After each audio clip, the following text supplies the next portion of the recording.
ଆମେ ଏଇଟା କହିପାରିବା ଯେ ଆମର ଇଣ୍ଡଷ୍ଟ୍ରିରେ ଗୋଟେ ସୁନାକୁ ହଜେଇ ସାରିଛେ ଆମେ କାହିଁକିନା ସେ ଆମ ଯେତେ ବି ଇଣ୍ଡଷ୍ଟ୍ରିରେ ଯେତେ ବି ସିଙ୍ଗର୍ସ ମାନଙ୍କୁ ହୁଅନ୍ତୁ ଆମର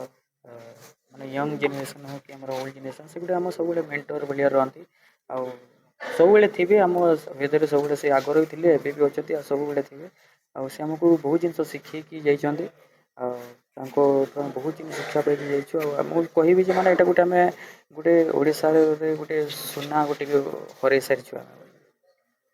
ହ୍ୟୁମାନ ସାଙ୍ଗ କୋଉ କଥାଟା ବେଶୀ ସବୁବେଳେ ମନେ ରହିବ ମନେ ପକେଇବ? କଥା ନାଇଁ ଆଜ୍ଞା ହ୍ୟୁମାନ ସାଗର ସାର୍ ହିଁ ଭଲ ସେ ତାଙ୍କୁ ଦେଖିଦେଲେ ଆମ ମନ ଭରିଯାଏ ଆଉ କଥା ତ ସେଇଟା ସମସ୍ତେ ମିଠା ମିଠା କଥା କହିଦିଅନ୍ତି ବାକି ସେ ହୃଦୟରୁ ବହୁତ ଭଲ ଆଉ ସେ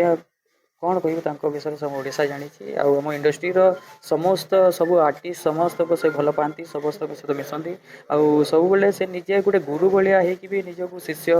ମୋତେ ମୁଁ ମୋ ଓପିନିଅନ ଦଉଛି ଯେ ମାନେ ମୋତେ କେବେ ବି ସେ ମାନେ ଗୋଟେ ଛୋଟ ଭାଇ ଭଳିଆ